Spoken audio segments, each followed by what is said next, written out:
Assalamualaikum warahmatullahi wabarakatuh. Selamat bergabung kembali di channel YouTube-nya saya Bung Hujab, dan kali ini ada di segmen Bincang Asik.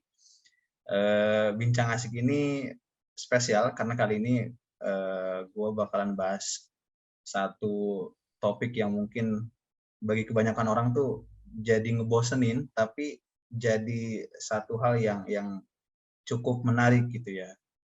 Kita bakalan bahas satu topik tentang politik bareng orang yang dari dulu sebenarnya pengen gue ajak untuk masuk ke channel YouTube gitu ya, karena gue tuh seneng ngikutin kontennya, ngikutin obrolannya. Kalau kata Helmi Yahya, isinya daging semua gitu. Daging sama jeroan, bro. Daging sama jeroan, udah kolesterol semua isinya gitu. Nah, kali ini gue bareng Bang Ari Putra dari Total Politik. Gimana Bang, sehat? Sehat, bro. Iya. Ternyata Saiful ini kuliahnya BK dulu.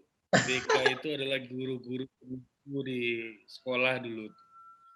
Dia suruh gue curhat dengan pendekatan yang persuasif, seolah-olah tidak akan manggil orang tua gue, dipanggil juga akhirnya. Guru BK itu tukang panggil orang tua, bro. Aduh. Banyak itu. Kegelisahan siswa itu banyak tuh udah sama guru BK tuh.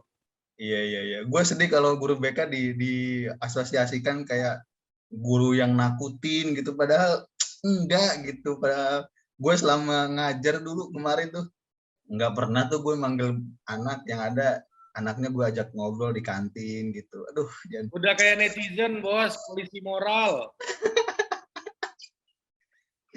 Iya, betul. Nah, kali ini gue bakal ngomongin tentang politik, Bang, tapi bukan masalah BK-nya gitu kan. Kalau kan BK, kata lu nama acaranya ngobrol asik. Openingnya tadi kurang asik, bikin lebih asik lagi. Kurang asik ya. Gue masih nervous sebenarnya gue tuh. Iya. Oke. Kalau ngomongin politik nih, Bang, Bang Ari kan pengalaman lah sebagai mungkin pernah jadi orang yang praktek langsung tentang politik di Indonesia tuh kayak gimana gitu, mungkin pendampingan dan sebagainya gitu. Terus sekarang juga bikin konten ya berkaitan dengan politik. Dulu mungkin ketika kuliah juga nggak jauh-jauh dengan politik, aktivitasnya politik banget lah ibaratnya gitu. Nah, kalau kita refleksikan 76 tahun lah, anggap aja ini kita juga masih ngerayain Agustusan gitu ya. Sebenarnya kondisi politik kita saat ini tuh kayak gimana sih, Bang? Kalau kita lihat dari perspektif politik ideal gitu. Iya, kalau gue ngelihatnya ya, semuanya masih berjalan alamiah sebagai sebuah negara. Dan memang kita pernah mengalami 32 tahun itu pelemahan organisasi masyarakat gitu. Jadi masyarakat kita dibuat tidak beradaptasi dalam ekosistem politik gitu ya. Selama 32 tahun kita tidak terbiasa untuk menghadapi berbagai macam dinamika politik dengan dalih stabilitas gitu. Dengan dalih kepastian selama 32 tahun. Dan reformasi kemudian kita membangun kultur demokrasi yang belum 32 tahun sekarang.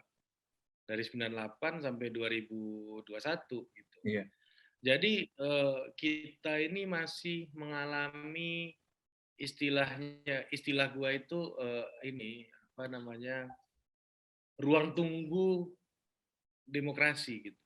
Kita masih berada dalam ruang tunggu demokrasi yang mana kita lagi menunggu aja nih apakah kita ini udah layak untuk naik ke panggung utamanya atau belum.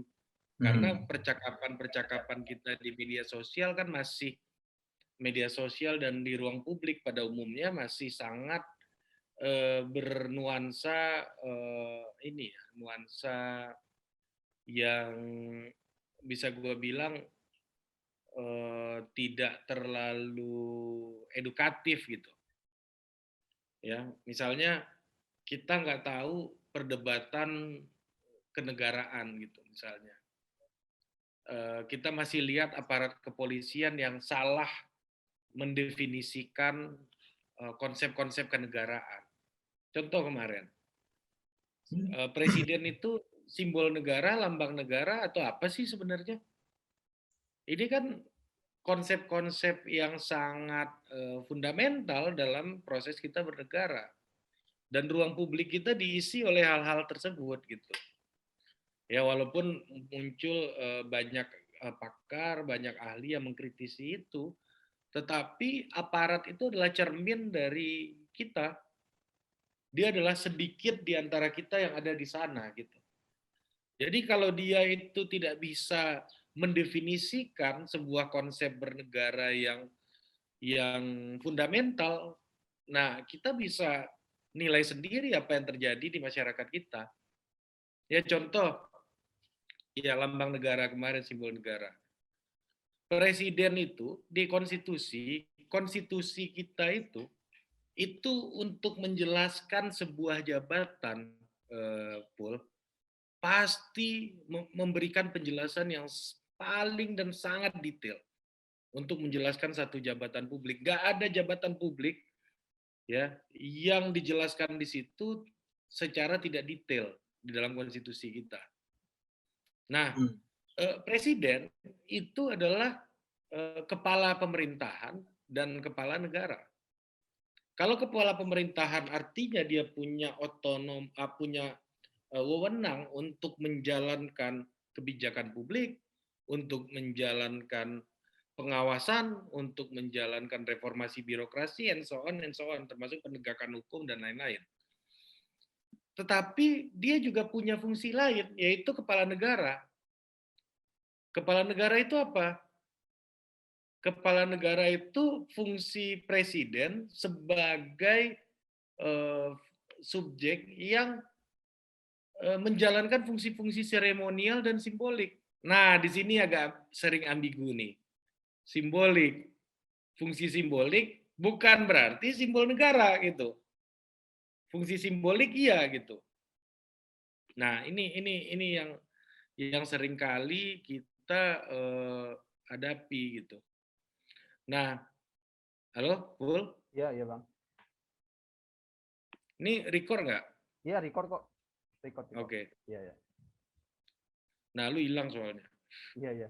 Jadi gitu yang seringkali kita hadapi ya, bahwa presiden sebagai kepala negara itu misalnya menyambut duta besar, Iya. terus menyambut perwakilan pemerintahan asing, terus panglima tertinggi angkatan bersenjata. Kan Pak Jokowi nggak pernah latihan merayap atau berenang melintasi Selat Sunda kayak tentara-tentara pada umumnya, tapi beliau adalah panglima. Iya. Itu dalam rangka fungsi simbolik gitu. Beliau bisa menyampaikan kepada dunia, Indonesia ini akan berperang melawan siapa, beliau bisa sampaikan itu karena memiliki fungsi simbolik tadi gitu. Nah, inilah yang membuat orang akhirnya bingung gitu ya. Sebagian orang bingung karena tidak memiliki pemahaman yang utuh mengenai konsep bernegara. Karena negara ini kan dalam kultur kita kan teknologi baru ya.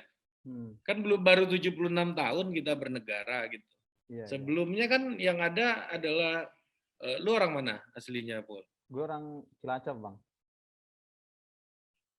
Nah, sebelumnya ada perengapakan, nyong-nyong wis kencot gitu kan.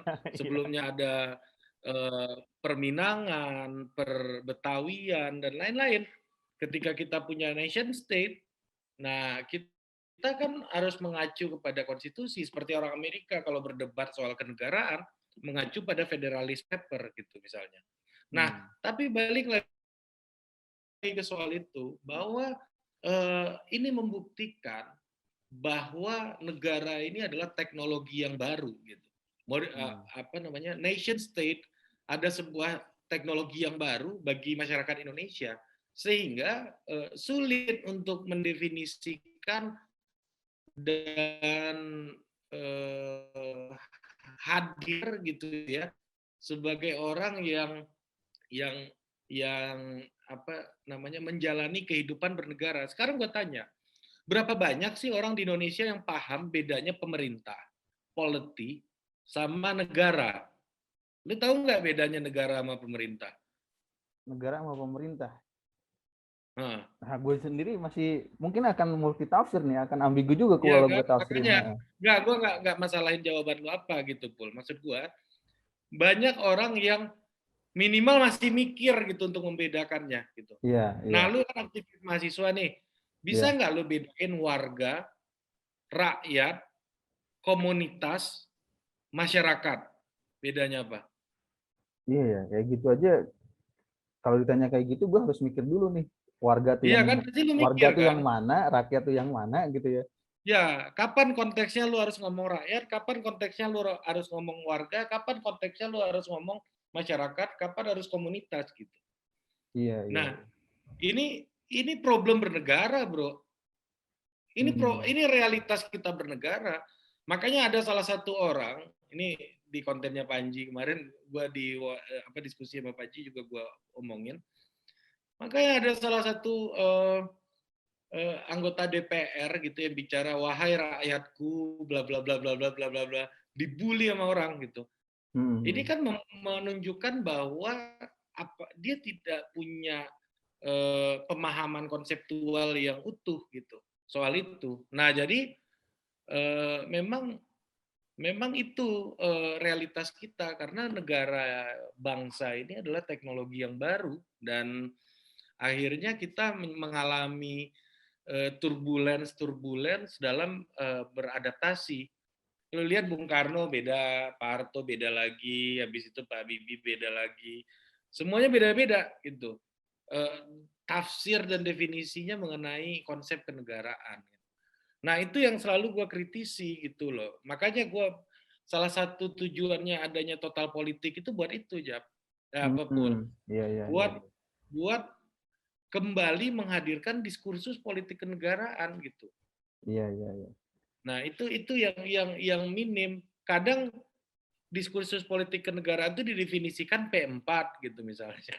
Iya, iya, iya. Penataran atau doktrinasi gitu. Tapi yang enggak juga. Ya gimana caranya lu kalau bikin sesuatu masalah ya, lu eh, ngomong sama polisi gitu misalnya. Gue contohin nih, dulu gue pernah kayak gini. Motor gue itu mogok. Motor gue mogok. Jadi gue turun, bensinnya habis ternyata. Jadi di depan gue itu ada putar balik. Putar balik yang mana di seberangnya pom bensin gitu. Nah, tapi putar balik ini nggak boleh muter gitu loh. Orang naik motor atau naik mobil itu nggak boleh muter. Pas gue muter balik sambil dorong motor gue disamperin polisi. Dia nanya SIM, STNK segala macam, gue liatin. Tahu kesalahan Anda muter ya. Ah, gue tanya, gue muter balik sebagai pengendara atau motor yang ngendarain gue? Karena gue yang dorong motor kok. Bensinnya habis, kata gue. Nah, adalah cekcok gue 20 menit di situ gitu. Nah, Iya, iya. akhirnya ya gue dilepas aja kan, nggak ada konsekuensi macam-macam. Akhirnya ada perdebatan konseptual gitu. Nah, ternyata di aparat negara kita juga tidak punya pemahaman yang merata soal itu. Soal konsep kenegaraan gitu. Nah, inilah yang menjadi challenge kita di dalam menjalankan demokrasi. Demokrasi itu butuh aturan main yang bisa dipahami, ya, dipahami nih oleh seluruh stakeholder yang ada di dalamnya, seluruh aktor yang ada di dalamnya. Bukan hanya diikuti, tapi juga dipahami. Apa ini? Misalnya kalau di Amerika kan, kenapa kita harus mendulukan freedom of speech ketimbang to defend ourselves gitu. Nah, kalau di Amerika kan lu lihat First Amendment, artinya freedom of speech. Yang kedua pertahanan diri. Jadi yang pertama itu di Amerika itu orang boleh berbicara. Yang kedua adalah ya bebas berbicara. Yang kedua adalah orang punya hak untuk mempertahankan dirinya dengan senjata. Jadi amandemen pertama di Amerika itu soal kebebasan berpendapat, kedua soal kepemilikan senjata api gitu. Nah, karena apa? Karena ya itu eh, rangkaian problem yang terjadi secara fundamental di negaranya selama ratusan tahun gitu. Yang pertama dia ada isu perbudakan karena negaranya adalah negara imigran gitu, plantation gitu ya. Yang kemudian membuat mereka harus eh, mendefinisikan problem utama mereka adalah kebebasan berpendapat karena Amerika adalah the land of opportunity gitu misalnya, ya kan, the land of freedom gitu. Itu udah jadi bagian dari kultur mereka gitu. Iya. Jadi kalau orang Amerika itu ya udah bagian dari kultur mereka, beda ideologi itu bro dari dulu. Lu misalnya beda agama itu bisa diterima mantu. Tapi Ya kalau beda susah itu politik susah ya. beda parpol. Lu konservatif apa liberal gitu. Itu Iya, kalau iya, orang iya. Amerika. Jadi lebih sulit nerima mantu beda Pilihan partai politik ya. daripada beda agama gitu. Karena mereka udah terbagi secara ideologi kayak begitu. Gitu. Nah di kita hari ini kan bukan itu yang membagi kita gitu. Polarisasi kita ini adalah adanya sebagian kecil orang yang ingin mengejar kekuasaan dan menggunakan kekuatan yang bisa sampai ke akar rumput. Kan itu problem kita hari ini. Iya. Jadi Eh, ada sebagian kecil elit yang ingin merebut kekuasaan menggunakan kekuatan-kekuatan yang bisa sampai ke akar rumput. Apakah itu ormas, apakah itu partai, apakah itu apapun lah. Jadi itu yang membuat kita terpolar hari ini. Ada elit ini yang menggunakan senjata bazooka, tapi elit ini makanya senjatanya bom atom gitu misalnya. Nah, hmm, itu yang membuat kita terpolarisasi. Ada pertarungan elit ini, beda dengan di Amerika. Gue nggak bilang di Amerika nggak ada elit game, tapi memang di level akar rumputnya, kultur politik dan demokrasi itu udah terbentuk. Gitu. iya, iya. Nah, jadi ini challenge-nya sih menurut gua. Berarti ini Bang, kalau dari apa yang disampaikan, ya, ya mungkin sejarah panjang kita itu pendidikan politiknya pasti mungkin belum sampai gitu ya Bang ya, pendidikan politiknya gitu ya. Eh, tapi di sisi lain kita tuh sebenarnya siap nggak sih menerima demokrasi gitu secara secara apa ya, secara elit atau secara keseluruhan di Indonesia itu sudah siap belum sih menerima demokrasi sebagai pilihan kita gitu Bang? Kalau lu lihat gitu Bang. Kalau gua sih merasa begini, Pul. Lu siap atau enggak itu relatif lah ya. Tapi Ya, ya. gini, ini ibarat pemain bola gitu ya. Walaupun misalnya pemain muda di Indonesia misalnya Egy misalnya. Hmm. Egy masih muda banget, misalnya nih umurnya 20 tahun. Ya. Umur 20 tahun di seluruh dunia juga belum banyak terbangnya.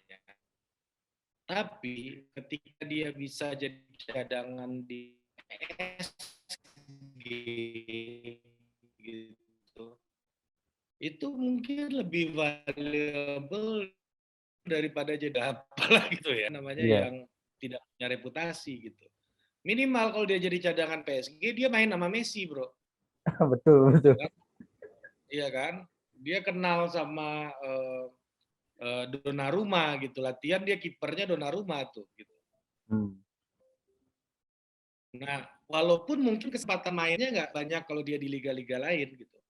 Tapi karena dia pemain muda, ya pemain muda perlu mendapatkan bimbingan dari orang-orang hebat.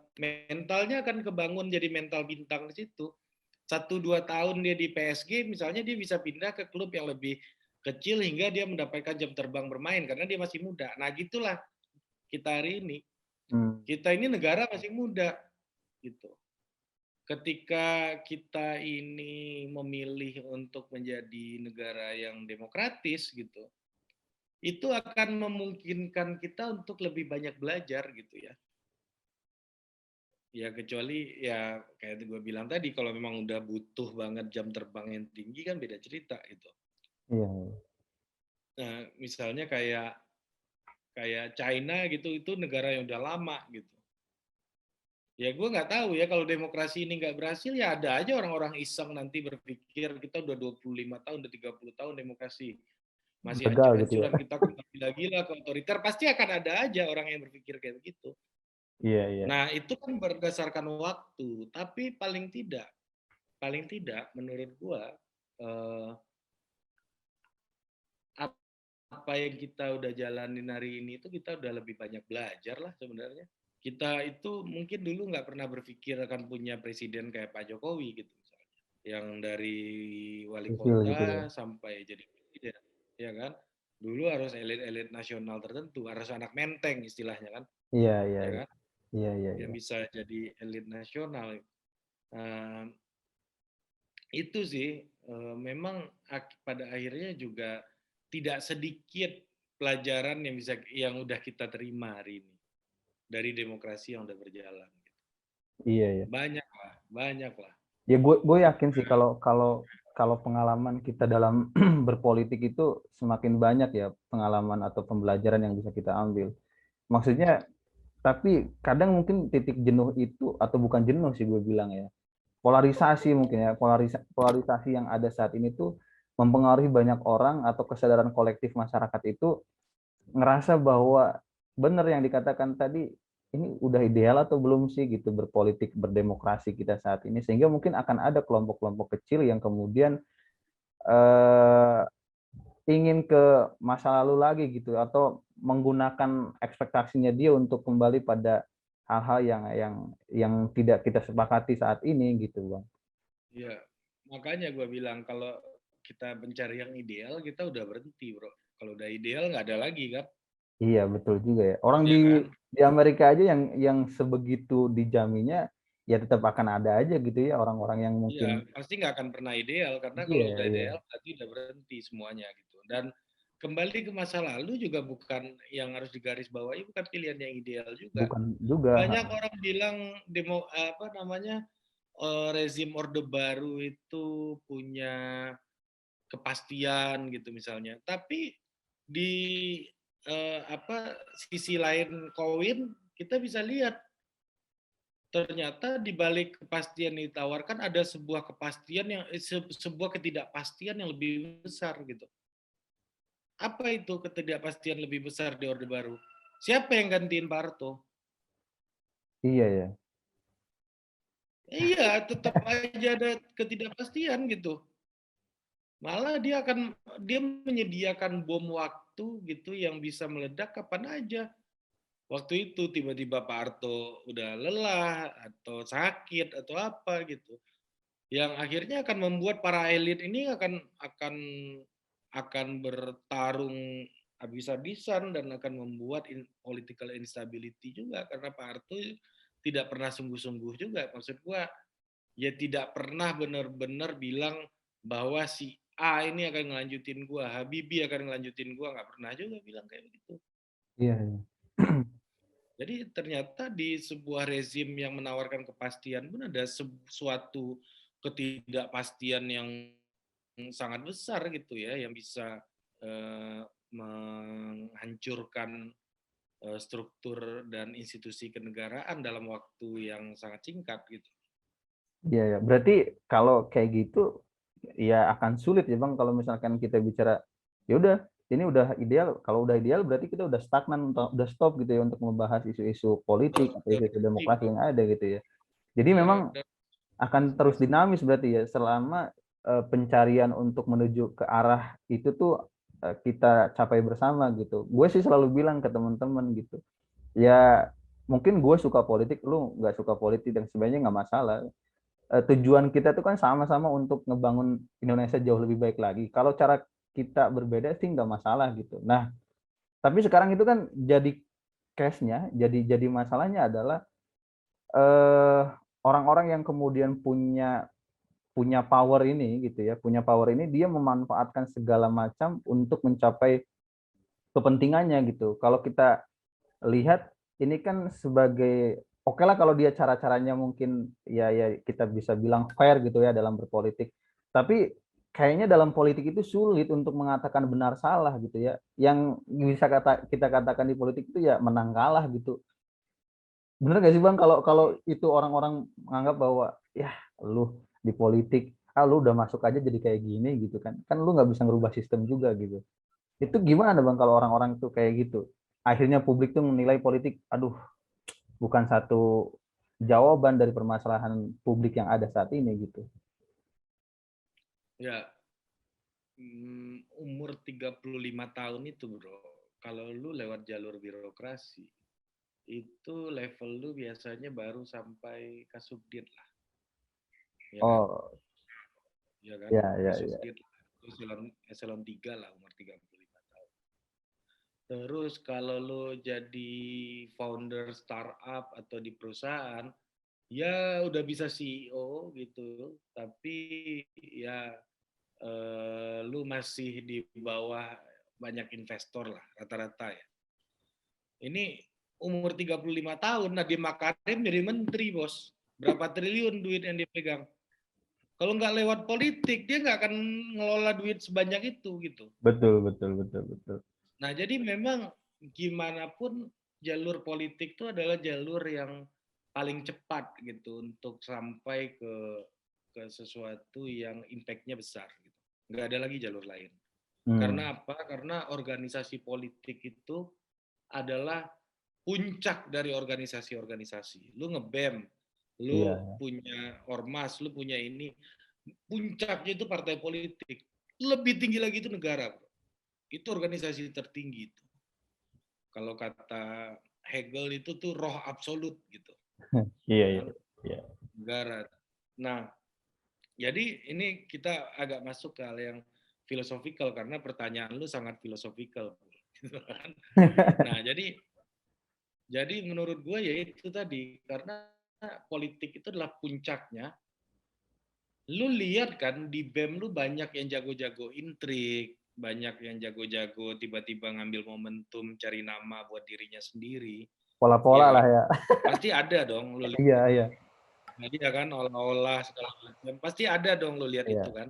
Di waktu di mahasiswa pasti ada lah sekali dua kali lah. Gua bohong aja lu bilang gerakan mahasiswa itu bersih semua, nggak ada itu, nggak percaya gua. Iya kan? Iya, iya, Pasti iya. ada lah satu dua kali. Apalagi di partai politik, bro. Yang memang Apalagi politik di gitu ya. negara, bro. Iya, Iya, itu iya. loh maksud gua. Ya, jadi kalau lu mau lihat di sini udah berubah segala macam, ya enggak juga. Karena makin lu ke atas kan problemnya berbeda. Lu makin horizon lu makin terbuka ngelihat sebuah persoalan, bro. Makanya tukang kritik suruh aja mimpin, apa benar dia bisa ngerjain apa yang dia omongin? Enggak juga. Enggak juga, bro. Kan udah pinter dia ngeritik. Harusnya bisa gitu Misalnya ya. Pak Prabowo dulu waktu Pilpres, Iya, maksudnya ya, udah pinter ngeritik, harusnya lu bisa nih gitu. Coba gue iya, kasih gitu.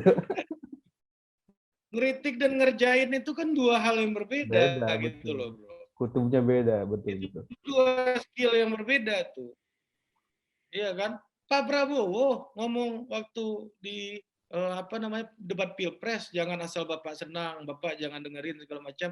Apa hari ini dia nggak kena asal Bapak senang juga? Yakin gua kena. Aduh, nampar muka sendiri Yakin ya. gua kena. Ya pasti bro, karena di kekuasaan itu kan beda perspektifnya gitu. Iya, iya, iya. Kalau ada di kekuasaan itu, lu harus jadi lebih modern. Maksudnya gini, nih gue contohin ya, contohnya kasus ya.